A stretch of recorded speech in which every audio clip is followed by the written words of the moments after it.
तुलसीदास जी कहते हैं कि श्री रघुनाथ जी की कथा कल्याण करने वाली और कलियुग के पापों को हरने वाली है। मेरी इस भक्ति कविता रूपी नदी की चाल पवित्र जलवानी नदी की चाल की भांति टेढ़ी है।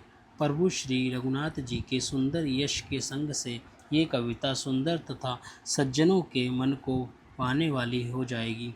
शमशान की अपवित्र राख भी श्री महादेव जी के अंग के संग से सुहावनी लगती है और स्मरण करते ही पवित्र करने वाली होती है। श्री राम जी के यश के संग से मेरी कविता सभी को अत्यंत प्रिय लगेगी। जैसे मलय पर्वत के संग से काष्ठ मात्र चंदन बनकर वंदनीय हो जाता है, फिर क्या कोई कांट का विचार करता है। श्यामा गो काली होने पर भी उसका दूध उज्जवल और बहुत गुणकारी होता है, यही समझकर सब लोग उसे पीते हैं।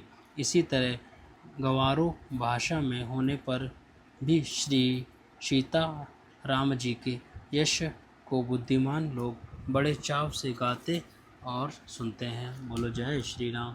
मणि माणिक और मोती की जैसी सुंदर छवि है, वह सांप पर्वत और हाथी के मस्तक पर वैसे ही शोभा नहीं पाती।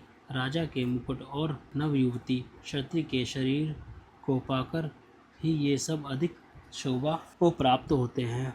इसी तरह बुद्धिमान लोग कहते हैं कि सुख की कविता भी उत्पन्न और कहीं होती है और शोभा अनंत कहीं पाती है। अर्थात कवि की वाणी से उत्पन्न हुई कविता वहाँ शोभा पाती है जहाँ उसका विचार प्रचार तथा उसमें कथित आदर्श ग्रहण और अनुसरण होता है। कवि के स्मरण करते ही उसकी भक्ति के कारण सरस्वती जी ब्रह्मांड लोकों को छोड़कर दौड़ी आती हैं।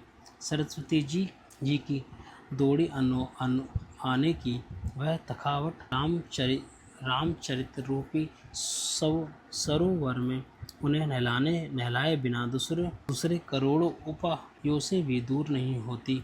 कवि और पंडित अपने हृदय में ऐसा विचार कलयुग के पापों को हरने वाले श्री हरि के यश का ही ज्ञान करते हैं। संसारी मनुष्य को गुण गान करने से सरस्वती जी सिर धुनकर पछताने लगती हैं कि मैं क्यों इसके बुलाने पर आई।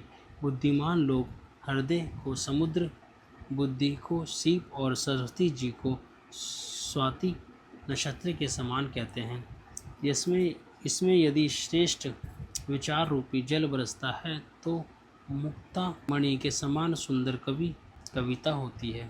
उन कविता रूपी मुक्ता मणियों को युक्ति से बेद कर फिर रामचरित्र रूपी सुंदर ताग में पिरोकर सज्जन लोग अपने निर्मल हृदय में धारण करते हैं, जिससे अत्यंत अनुराग रूपी शोभा होती है। वे अत्यंतिका प्रेम को प्राप्त होते हैं।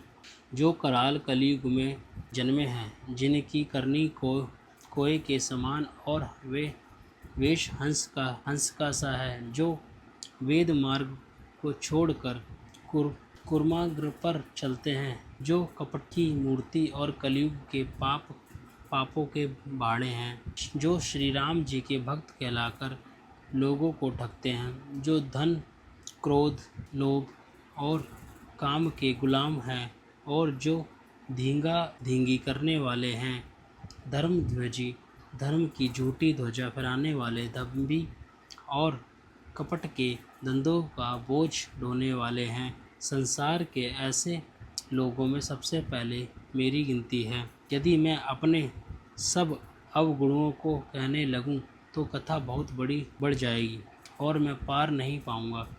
इससे मैंने बहुत कम अवगुणों का वर्णन किया है। बुद्धिमान लोग थोड़े ही में समझ लेंगे। मेरी अनेक प्रकार की विनती को समझकर कोई भी इस कथा को सुनकर दोष नहीं देगा। इतने पर भी जो शंका करेंगे वो तो मुझसे भी अधिक मूर्ख और बुद्धि के कंगाल हैं।